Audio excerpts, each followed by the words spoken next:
Hope you all can hear me.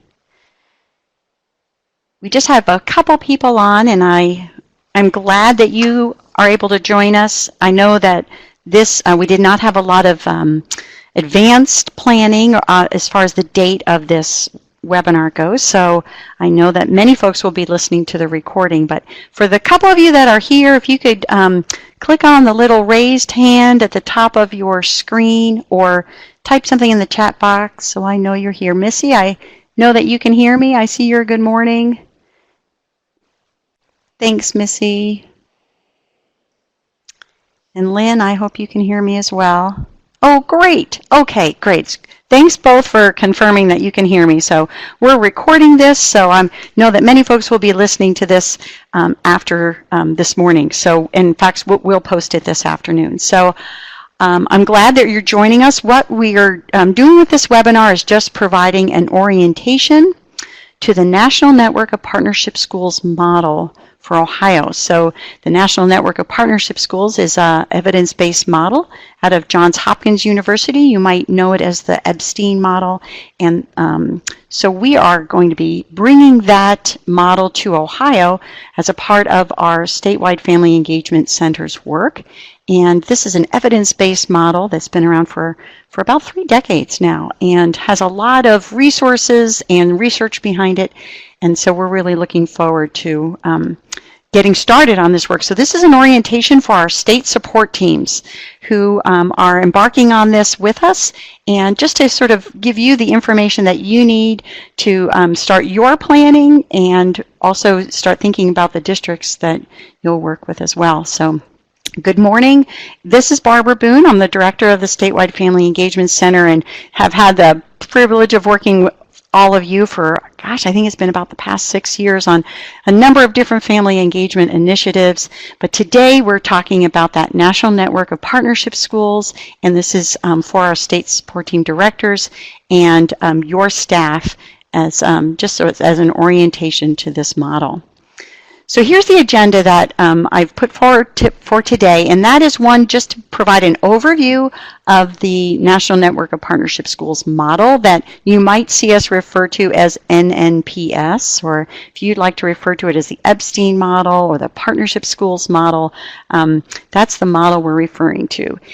We also want to share with you the study of the impact of the implementation that we're going to have with this. As a part of our grant and as a part of the U.S. Department of Education's efforts, what they're trying to do is build that base of evidence-based models for family engagement. They want to contribute to that research base. And so with all of the statewide Family Engagement Center grants around the country, one of our requirements is that we really do a very rigorous evaluation of the implementation of whichever evidence-based model we've selected. And so for us, that means really an experimental design or a quasi-experimental design. And we have an evaluator who will be doing that, and I'll tell you a little bit more about that later. But so that really is a substantial part of our implementation is the study of it as well. I want to go over with you the overall goals and timeline for implementation and also the funding that's available for our state support teams over the next, over these 5 years with this program. So we have resources for you and have tried to pull together some very detailed information, and those handouts are all attached to the webinar, and also we'll have questions and answers. And if you're listening to this recording later, please don't hesitate to shoot your questions in an email or give me a call. So let me just point out for you the handouts that are in the bottom right-hand corner in that pod on the bottom right-hand corner of your screen. So I'm going to be referring to these throughout the webinar.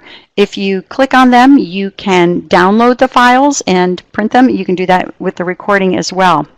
So there are we've included in here some resources that we have created, and then also resources that come directly from Johns Hopkins. So the Why NNPS teamwork there, that's one of the Johns Hopkins attachments.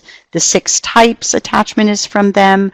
About NNPS is something that we've pulled together here, since that's a very an Ohio specific document. The why NNPS building and dual capacity frame handout you might find interesting, because I think many of you are familiar with the dual capacity framework for family engagement from the U.S. Department of Education. And what Johns Hopkins has done is created a document that sort of shows how they align together. So if that's something you've been using in your work, you can kind of see how the two fit together with that document.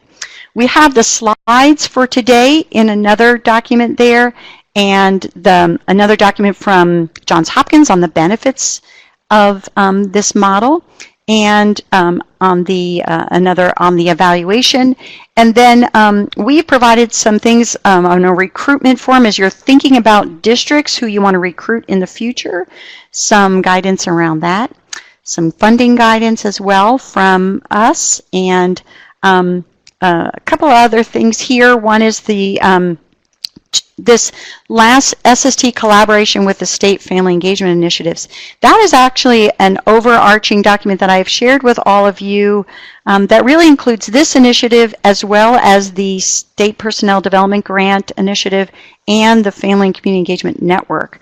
So so you'll see this initiative as well as the others there, and along with some questions from SST directors, we've sort of expanded on that, but really just want to show you and help you as you're connecting your work and your performance agreement to this initiative, the National Network of Partnership Schools, and our thoughts around staffing for that. And so anyway, that's a document I hope that will help you as you're thinking about and as you're preparing for your performance agreements.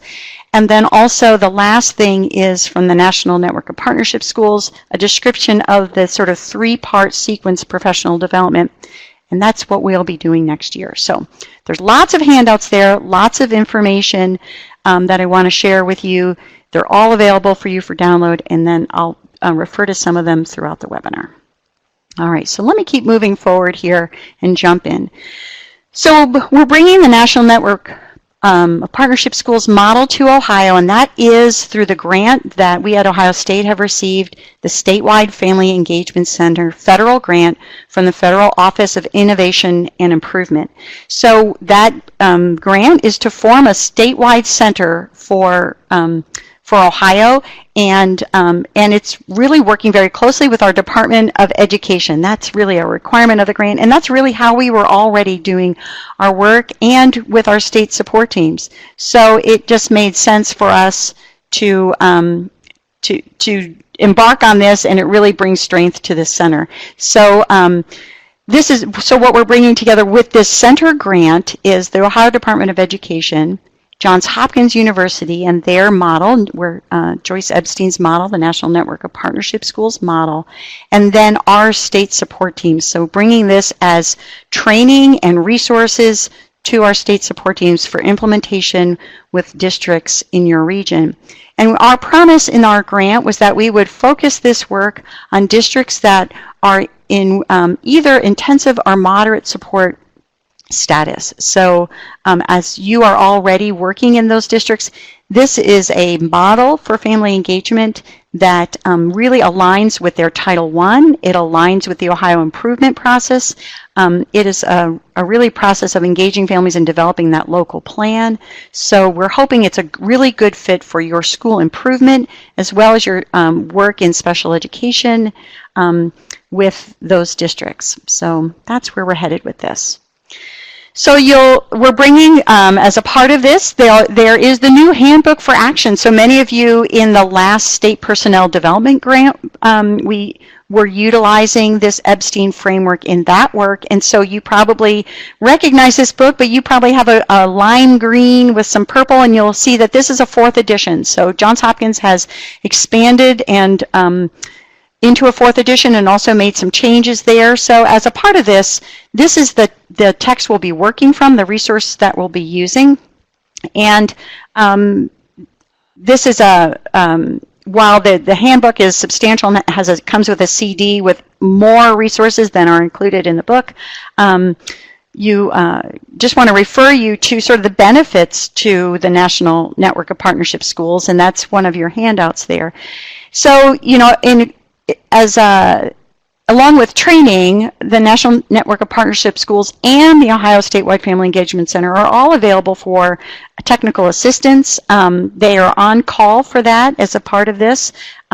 They have awards associated with this. They have ongoing research and ongoing blogs and information that they sent out, as well as they collect best practices from around the countries and publish those and make those available to all of the state support teams, districts, and schools that are a part of this model.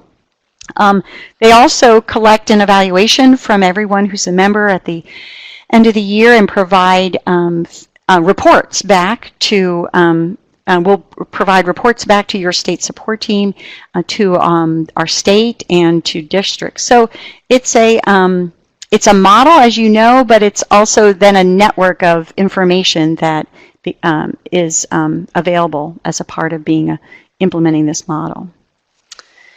So these are probably familiar to you. You're probably familiar and you have seen these 6 types of family engagement that provide sort of the big buckets, the big organizers for this work. And in their research over these 3 decades, and even before, because there was research that occurred in the 90s that really led to these 6 categories, these 6 types of family engagement.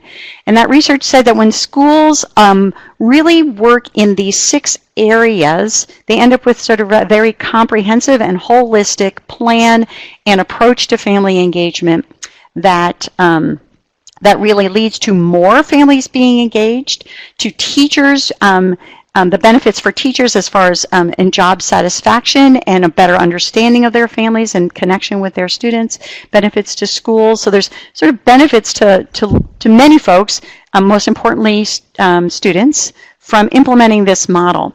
And so those 6 types are, those labels of those 6 types have remained consistent. So you're probably familiar with this area of parenting, which is really helping families understand child development and where their students are and how to support their learning at each of those stages of development through high school. It's also where we would say include in this category as the work that we do as educators of knowing our families. It's where we would say being culturally responsive and paying attention to issues of equity falls into this category of really knowing our families, all of our families, understanding their interests and their needs, and really fitting our work to them. Type 2 is communicating, and we've talked about this so much, about the importance of two-way communications, not just informing families, but listening to families and including opportunities for families, resources for families, but also helping families understand their children's progress. Volunteering is that really, we call volunteering, we might think about it as participating, where families roll up their sleeves and are at the school. They are participating at home, in their neighborhoods, in community organizations, but also just when families give their time to come and be in the school building, whether it's as an audience at a sporting event or at an art show, or but it's that giving of their time for those events at school, participating at school. They could be volunteering their time to be a part of a building leadership team or in other ways. So also type 4, that learning at home. So that's building those connections to the instruction in the classroom, to learning at home and other places. That's sort of learning anytime, anywhere.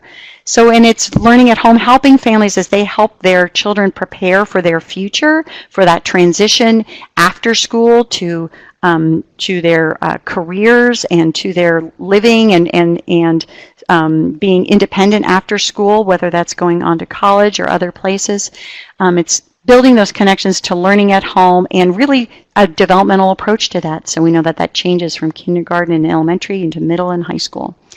And then decision making. So where this is also where we see families represented on school committees. So that could be your parent-teacher organization, could be in a booster group, could be part of a building leadership team, a district leadership team, could be part of a Partnerships for Literacy team that we're doing with the State Personnel Development Grant.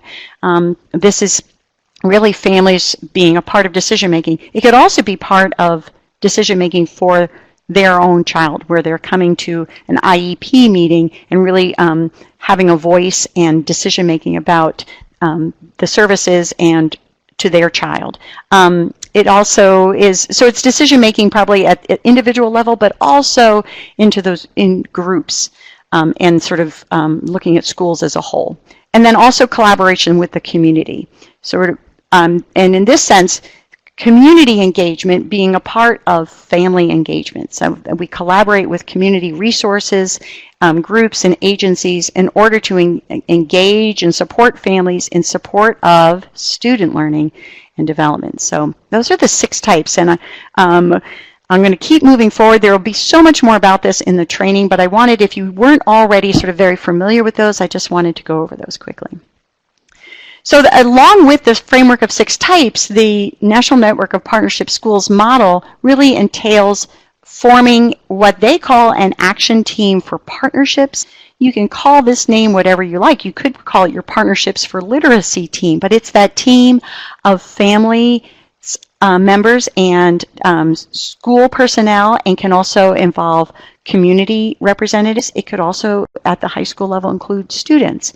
So the process behind and using of the framework comes with the forming of what they're called the Action Team for Partnerships, that sort of oversees that school's program of family engagement, develops that action plan for partnerships. And then you'll see here there's also that school team, so our building leadership team that oversees the school's entire improvement plan, that meets monthly and discusses all programs. So the Action Team for Partnerships sort of coming alongside and being a sub-team in that school that is really focused on family engagement and engaging the community as well. So you'll see that the fit there that this model brings to our Ohio improvement process. So what we hope to see is in our 5-year impact, our intended outcome, and this is our baseline. Boy, we'd love to exceed all of these things. But one is that we would have 16 regional teams, your 16 state support teams, that have received training and provide coaching for 48 district leaders. Now, what we're hoping for is 1 district leader a year starting next spring, so the spring of 2020, 1 district leader, and then bringing in another on in 2021 and another in 2022. So that 48 district leaders around the state of Ohio would receive training and coaching support from their state support team. And those 48 district leaders would provide and be a part of training and coaching for school teams in their districts. And then within each of those districts, we're asking our district leaders to select 2 school teams. They may choose to provide training and support for more school teams. They can certainly expand on this. But what we would like to do is have each of them at least select 2 school teams. And we would like them to select an elementary and a middle or high school team. We know that early childhood and elementary tends to readily embrace family engagement. What we're really hoping to do is really to expand into middle schools and high schools. And the National Network of Partnership Schools model has many examples for middle and high school, has been working in middle high schools for a long time, and so we're hoping to really lean into that and help our schools to see how to really effectively engage with families in middle and high school. So 96 school leaders or more. And then if we just think about the average size of an Ohio school, and we think about how many families could be impacted by a local plan, we could impact 10,000 families just in 1 year with, as we think about these school teams. So as we think about these teams sustaining this process, we think about school leaders expanding it, or district leaders expanding and their training and support to more schools. This just expands. But we see sort of as you know, the implications of if we can really work to equip district leaders and work to equip our principals to implement and with fidelity these evidence-based models, that the impact is far-reaching. So as I said at the beginning, we're going to be studying this impact, and so we have worked with an external evaluator. They are called the Youth Policy Institute. And we're working with them, and they have designed this quasi-experimental design. And you know, when experimental design involves having a control group, a group that doesn't receive an intervention, and then that experimental group that does receive the intervention. Where this is quasi-experimental because all districts that are recruited and join into this process, everyone will receive the National Network of Partnership Schools training and coaching support. What we're going to do, though, sort of is have what I call a sort of that delayed response that districts will sort of have be recruited, and some districts will sort of wait 1 year, and then they will be sort of cohort 2, and that third cohort will wait a year and then be the third cohort. So there's this year where they just serve as a comparison, but they are not receiving the intervention. So I call it, if you're familiar at all with baseball or softball, I was a softball player when I was younger, and you know, when I was on deck for bat, I was on the field, I was practicing, I was swinging my bat, I was certainly in the game, but I wasn't at bat. I wasn't on deck, you know, I was on deck, but I wasn't at bat. And when you're at bat, you know, you're standing in front of home plate waiting for the pitch. And that's really sort of how I see these two things. We have our cohort 1 that will come on in year 1 and be at bat and receiving training and really recruiting their schools and implementing this model. And then there'll be our cohort 2 that will be on deck, ready for the next year, but not yet receiving the training that first year. There will be surveys as a part of this, surveys for your state support team lead, but also for district leaders and for teachers and for parents. So these surveys are all sort of aligned and are measuring similar components, but surveys will be the primary way of collecting data, as well as just looking at school data that's readily available through the Department of Education. And then also there will be some select focus groups, but not with all schools, not with all SSTs. That will be coming later down the line. But that is the model that our evaluators have designed, and really they are evaluators and we're the implementers. So we are just really wanting to help everyone understand the evaluation, and we hope to have reports back to them that we can share with you, so that we're all not only just participating in this, but also learning from it. So we will make all reports that we can accessible to you. So here's the recruitment process. So we are way out ahead of the game here. This spring, this is how we are sort of seeing the recruitment process. One is that we last week sent out a statewide survey, and we've sent it to all district leaders and districts designated as either in moderate or support status. And we sent that out last week and got about 47 responses back. And a reminder to those who haven't responded went out again early this morning. And so we'll continue to prompt and remind. We are humans and get surveys ourselves all the time. And we know that school districts are inundated with surveys. And getting surveys response back is a difficult thing. We want to use this survey to sort of get a lay of the land, and many of the questions that we asked in these items that are included, I think there are 7 items in the survey, really ask about things that, should a district implement the National Network of Partnership Schools model, or even the Partnerships for Literacy model for that matter, that you would see these things changing as a result of that. So, and we also want to gauge interest, and we've actually gotten a few emails back from district leaders who are saying that they would like some more assistance in the area of family engagement and have been sending us questions. So that survey will go out, and so what we are asking for is, after a couple of weeks of sending out this survey, we will let you know who we have not heard from in your region. And if you are currently working with those districts, have relationships with them, and can help us in following up, sort of get it on their radar to say, hey, could you take a moment and respond to this survey? That would be a great help to us. And then we can pull all of these feedback back together as a state report, and also for your region. All of the surveys we get back from your region will provide a report to you on that. So we're hoping that you can help us in that follow-up, and so that is this spring something that you can, because we see this sort of as getting ready in a sense for this recruitment process, or just sort of getting that overall glimpse of how the schools respond to this survey.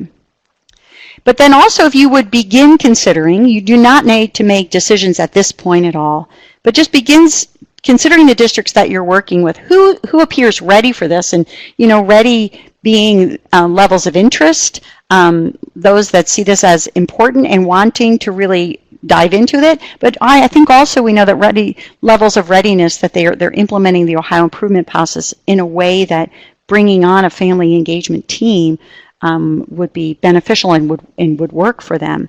District readiness would also mean that they are ready and willing to sort of have a district level leader who is spending part of their FTE and part of their time on this idea of overseeing and supporting schools as they implement family engagement. So as you think about district readiness, this is really just a time to begin considering that. No selection in this spring is needed.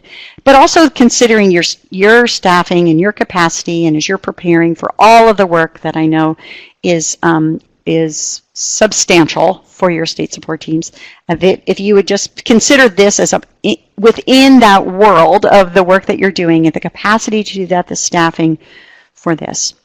And so I just want to point out to you the handout that we have labeled sort of about the National Network of Partnership Schools, or about NNPS for Ohio districts. So it's what we have included in that handout is really an overview and a link to the National Network of Partnership Schools, but really an overview of what it is and what we'll be doing, a lot of what I'm saying today. But also we've tried to include in there, and this was really a request from our directors, that we talk about why this evidence-based model is needed in Ohio. So we have some points there.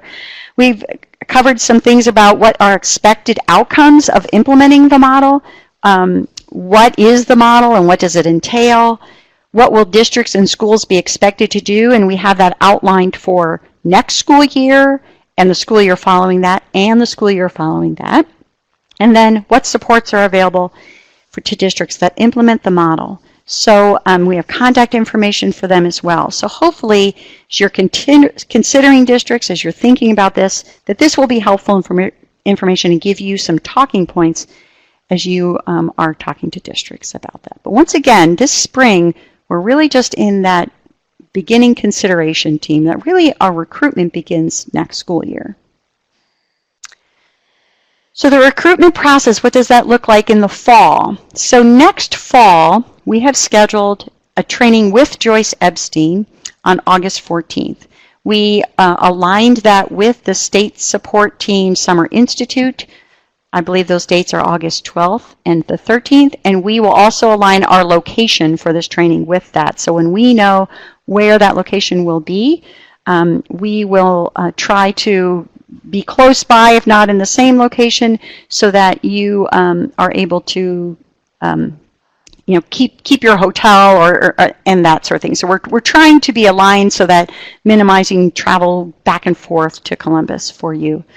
So after that training for our state level folks, for all of our regions and our state partners, after that would begin the recruitment time, where you'd be working with districts in your region to consider two districts, one that would begin implementation and receive training in the spring of 2020, and then one that would, like I said, is on deck, that they're signing on, but they would receive their training in 2021. That gives us, in a sense, those districts across the state that we can sort of say, we're going to compare those that are receiving the training and those who are not receiving the training, but all will receive the training, just one is in that sort of delayed status. And then within those districts, two schools, so two principals who would recruit a team of parents and school personnel, and perhaps a district or a community representative or middle and high school student to be a part of their teams, one elementary and one middle or high school. And if you, the handout that you might want to see here is about the NNPS for Ohio districts, and the other handout is the state support team recruitment form.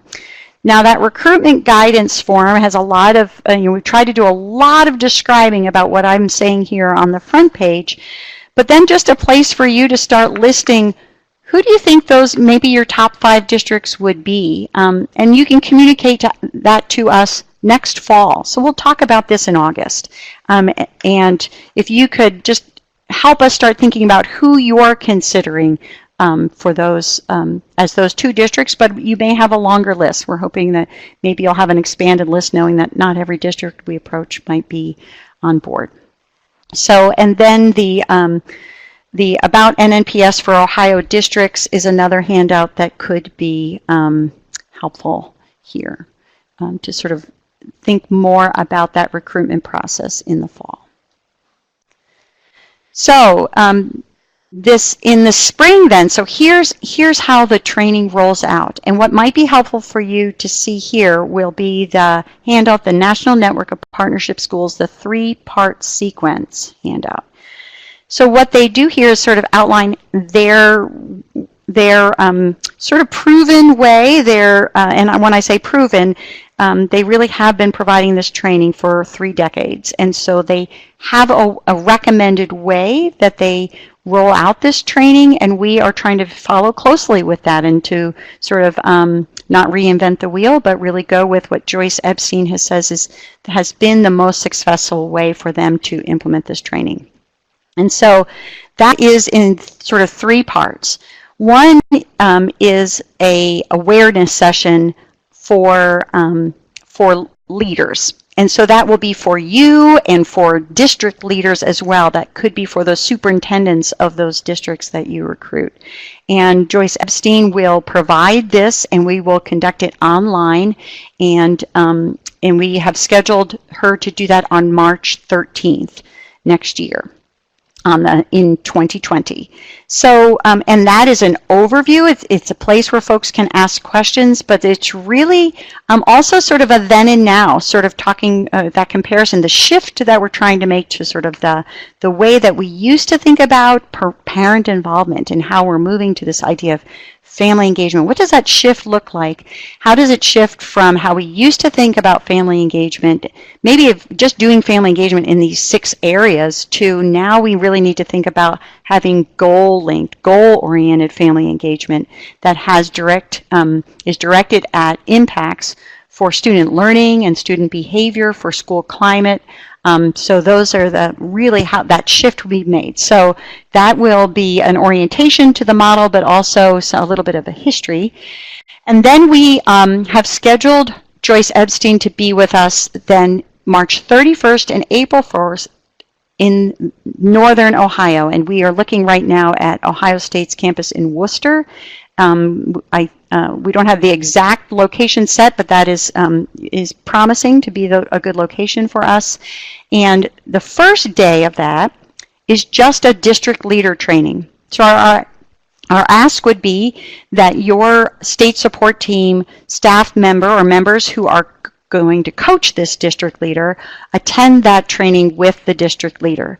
And that will be a group of roughly 8 or so state support team coaches attending with 8 district leaders. And we have some flexibility, of course, and that's as if you are, a SST that would rather travel to the north or to the south, we certainly have space to flex around that. But we want you to know that we're trying to bring this closer to your region, so that that first day, it's a smaller group. It's roughly 16 to 20 people receiving training with Joyce Epstein. And then the next day, the school teams from 2 schools, one from the elementary and one from middle, from each of those districts attends the training. And Joyce Epstein then will work with district leaders and lead the training with those 2 school teams.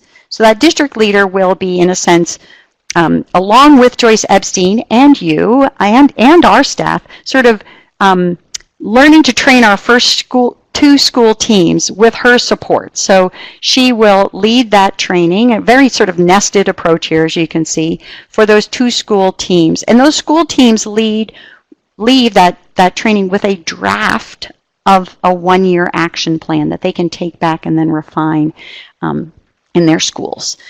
So that is the recommended plan that you'll see in their three-part series, but that's how we will roll it out here. And then we've asked Joyce Epstein to travel with us. And as I've polled our different SST directors in the more southern regions of Ohio, it sounded like Columbus was really the most convenient. So the second training, set of trainings, April 2nd and 3rd, which is a repeat of what we've done in the north, will be here in Columbus, and we're getting a location ready for that. So again, the first, on April 2nd, will be training for just district leaders and state support team coaches together with our staff, and then that expanded, that bigger training for school teams. So if each district, if each 8 districts in the South brings 2 school teams of 6 to 8 people. You can see how our numbers are multiplying. We're going to have roughly 200 people in the room or less on April 3rd or April 1st in the north. That's going to be a big room full of school teams, but our district leader trainings will be much smaller.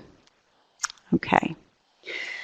All right, so I hope that's a good overview there of how the trainings roll out. This sort of method of training, the 2.5 days, really will be repeated then the following year for our second cohort, and then the following year for our third cohort.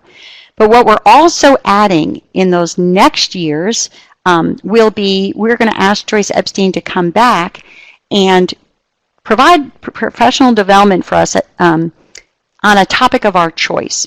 So we may decide that we really want some in-depth training around working with families who are English learners.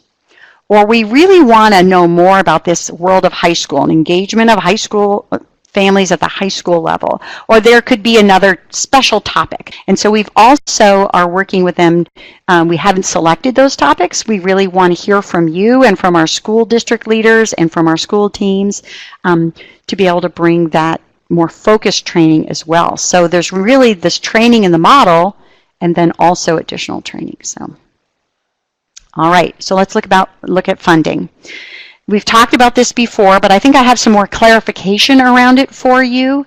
So the funding that we have for your state support teams is in this amounts over these years. So in this year, this first year, that we are on a federal funding calendar. So this goes through September 30th of 2019. We have $5,000 available for your state support team. And then the following year, so starting October 1 of 2019 through September 30th, 2020, we have increased that funding, knowing that that's when you're going to start spending time as coaches going to a district, meeting with state support team leaders, also being involved in other aspects of the National Network of Partnership Schools training. So we have that, and then knowing that we have another cohort coming on the following year, and that you'll be coaching 2 district leaders, as well as perhaps taking on training of other districts in your region, because you are welcome with this training to use it with any schools that you see as appropriate. We are keeping our focus, of course, on our cohorts of districts, but this is also available for you to use with other schools. So the handout that probably explains this funding in the most detail for you is the funding guidance handout. You've seen this if you're an SST director. I shared this with you at our meeting last month. And from your feedback, we've updated it a little bit, and probably primarily if you look at the allowable uses of funds. And so I'm going to change here to this next slide. So the allowable uses of funds. So this would be purchasing books and materials. So the handbook Joyce Epstein's handbook that I shared with you earlier, you, as a state support team, when you become a member of the National Network of Partnership Schools, there's an organizational membership for your state support team. There's a cost to that, and that is something that we would like you to use this funding for each year to pay for that organization member fee. And you receive one of her handbooks with that. So we know that you'll want to have more of those for your staff. You may want to use this book for a book study next year, or for all of the staff members who will come to the training. And let me back up a little bit and say that on August 14th, the training for the state support teams, we're hoping that you'll send 3 or 4 of your staff to that meeting, and you can let me know what your thoughts are on that and how many people you'd like to include. But we were sort of banking on roughly 3 to 4 folks from every state support team being there on August 14th. And so if you'd like for all of them to have books or other materials, then please utilize these funds for that. Certainly for your state support team staff time in meetings, for planning, for preparation to implement this, for visiting districts.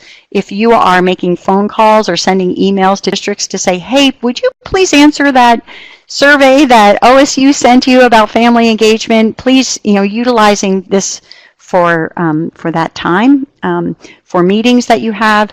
So, and travel costs as well. So we know that there are travel costs associated with attending the training. You may also use that funding for travel costs for district participants. So, and we'll let you sort of determine that as you are working with districts, if this is something that you would like to be able to offer to them, to say, we'll cover your travel, we'll then, and help them with that, you can certainly do that. But we know that sometimes that varies with district to district and from region to region. So covering costs for your districts as well is an option. As I said before, part of doing this evidence-based model, and as you know, when you do an evidence-based model, you're all in, right? You're doing it with fidelity. And part of the National Network of Partnership Schools model is really to become a part of their this organization, being part of the network, where you're joining really schools and regions and organizations from around the world who are all part of this and are providing information, also receiving information and support, technical assistance from Johns Hopkins. So that membership fee is $500 the first year and $250 every year after that. So we would really like you to utilize these funds for that. Also, we as the Statewide Family Engagement Center, we budgeted to pay that first year fee for all districts. Each cohort of districts will cover their $500 first year fee. But we are not covering the school membership fee.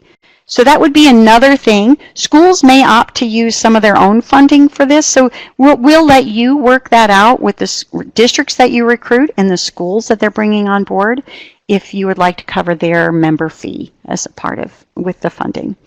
And we but that district then has a membership fee as they continue to sustain it. That $250, which we know is not a lot at the district level, but if that's something that with your district that you're working with, that is something that, a way that you can support them in continuing to sustain this model, then that is another place that you can use these funds. Certainly reimbursing districts for costs associated with participating in the training, such as substitute pay, mileage, that sort of thing. So, I am right in the process of inquiring about one more allowable use of funds, and that would be for your staff to be able to attend the conferences in Maryland at Johns Hopkins that the National Network of Partnership Schools hosts. So I'm inquiring into that to see if that's another cost that we can approve with this.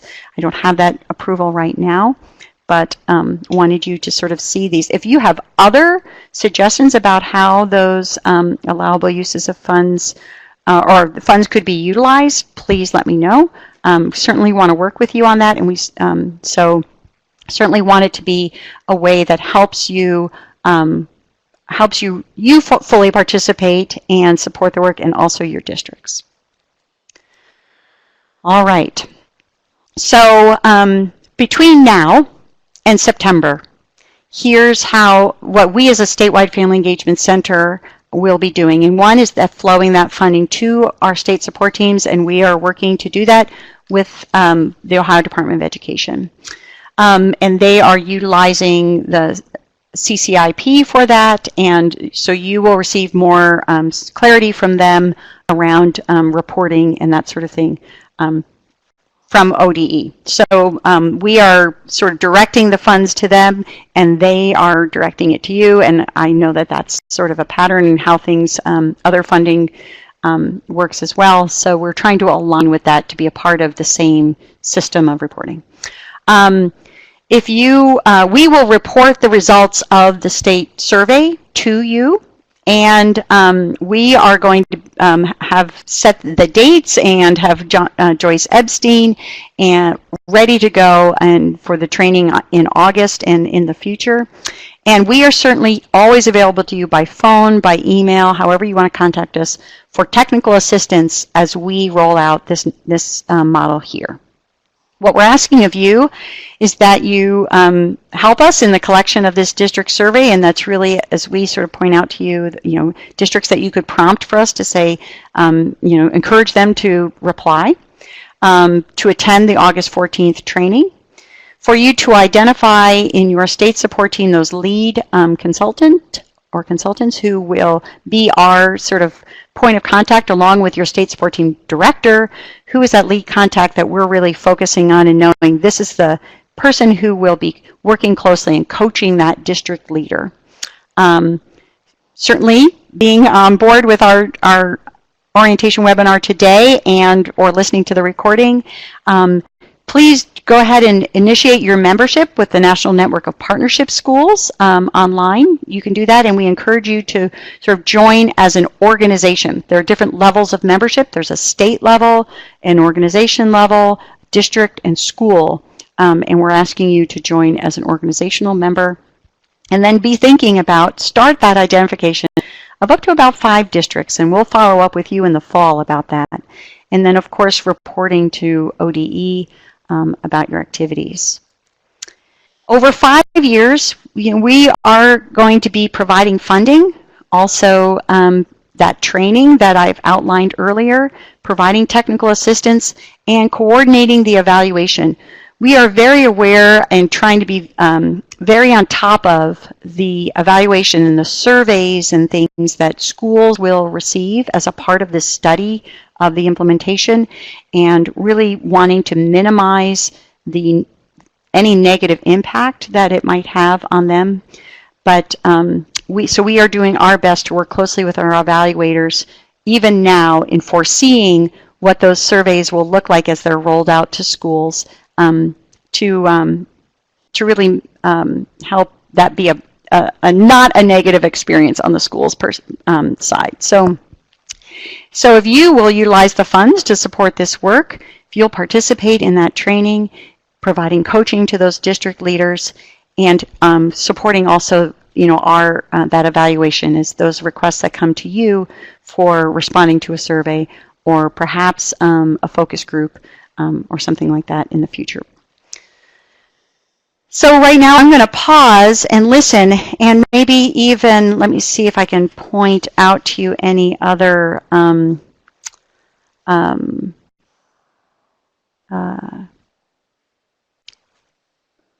details. Probably one detailed piece that I do want to draw your attention to, and that is in the handout around the expectations and the funding guidance. And what we've added to that is a table on the 3rd page that really outlines what I've said to you today as far as training and the years of training across the 3 district cohorts, so that as you're talking to districts and thinking about this, there you kind of see how that training aligns over the years. So that's a point of detail I think that maybe I didn't cover earlier. That is another piece. So there's a lot of detailed information in the handouts to support this sort of general overview that I've done. So let me pause for a moment here, and I have not been looking at the chat box, so if you have a question for me that I can respond to right now, look, Meredith, I know, has been answering all your questions, and as we've been going on. Looks like maybe we're all caught up. If there's anything else that we can do, additional information we can pull together, we want to make this as positive experience for you as we can, help to equip you so you feel like going into this, you know, knowing what's coming, really understanding what the model is.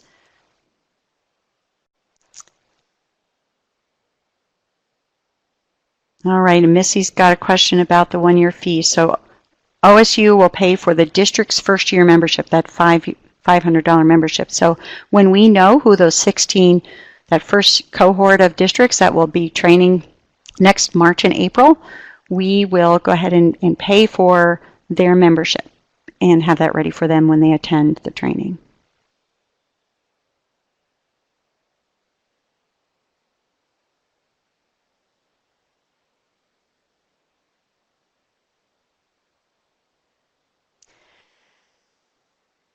Any other questions? When will the funds be dropped? That is a great question, and I will follow up with Tom Capretta at ODE and Johanna Ward about that. They are sort of ready to flow, and I think that we are very close to them being ready to have that funding flow from OSU to ODE. It's available now to the Department of Education. I think we're just working out that best system of them dispersing it and, you know, receiving it from us and dispersing it.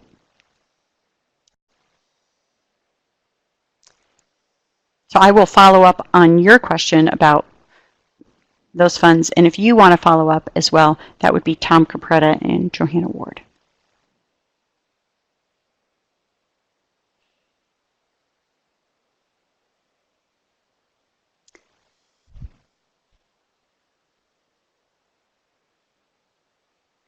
So Lynn, great question around what does ready for this work mean?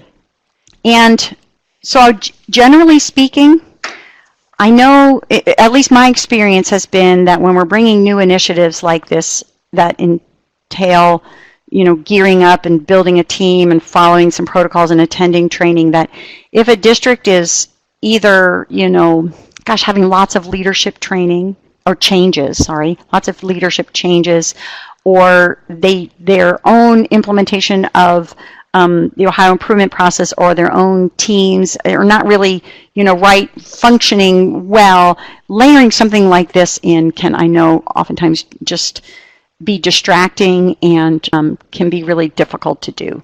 So that's probably as far as I'll go with ready for this work right now. What I think is we attend the training on August 14th. We'll take some time there to really be thinking about, now that we're sort of have spent this day with Joyce Epstein and have really dug into what implementation is going to look like with districts, I think we'll have a lot clearer understanding there then as well. But I will certainly spend some more time thinking about what ready for this work looks like. I know Johns Hopkins has some, they've been researching this for a while, and so what I'll do is send to you any information I can pull together that sort of describes those districts that were able to, throughout the country, those districts that really were able to pick this up and run with it and really implement it well, what those precursors look like, what that readiness looked like. And then I'll share that with you, and then I know that on August 14th, I think we'll all have a clearer picture then as well.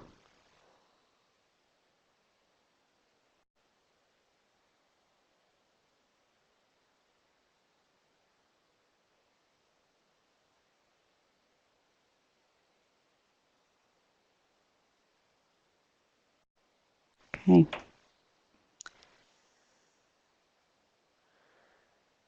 Yes, and Meredith makes a great point here. The district survey results will help with this as well, because they are indicating on that if they have interest in doing this, and they're also indicating if they have someone at the district level already who part of their work is to oversee family engagement or to work with school teams. And those are aspects of this model that if they're already in place, they will, certainly be easier for a district to sort of pick this up and implement it.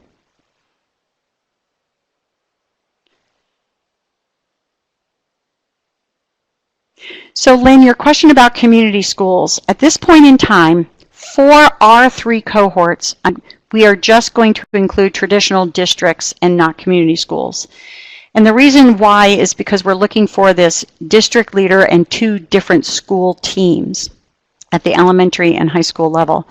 So if you have a community school that you think fits that model that you would like to do this work with, we can consider that. But at this point in time, I think the traditional district model of district leader and separate schools is the design that we have in mind. That said, if you have community schools that you believe that this would be helpful for them, you can certainly utilize this model with them.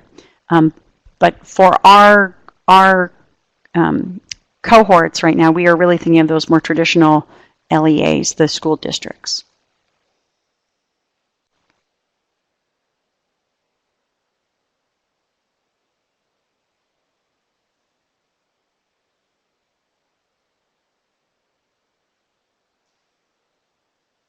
Are there any other questions?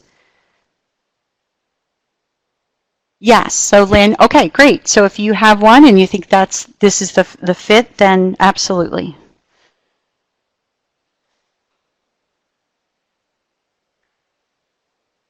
Okay. Well, we have used our full hour here. Thank you all for getting on and for listening and for your questions. And we've got the recording here, so we will send that out momentarily once we wrap this up.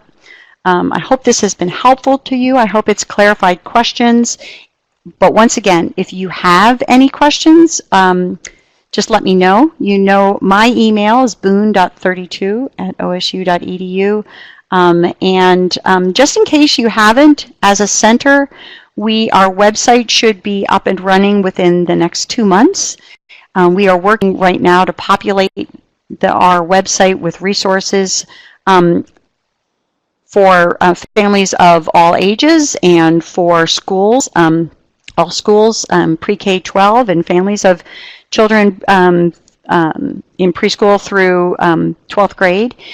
And so we've set up, we have also a center email there at the bottom of your screen. We're utilizing Twitter and Instagram as well. And I think we've been really trying to promote the work that you're doing in your state support teams with that social media as well. So if you haven't already linked to us, please do. And then you'll be the first to know when we launch the website, and we'll hopefully, you'll point out additional resources that we can make accessible on this website when we post that. All right, well, thank you all for participating and for sort of planning ahead with us and for anticipating this with us. And if there, of course, is any way that we can make your sense of being ready and your sense of feeling successful in this work, we want to be able to do that. So always respond if there's additional information you can use, additional clarification. Just let us know. We want to be really responsive to you. So thanks so much for spending your morning with us, and we will send out this recording shortly. Thanks so much.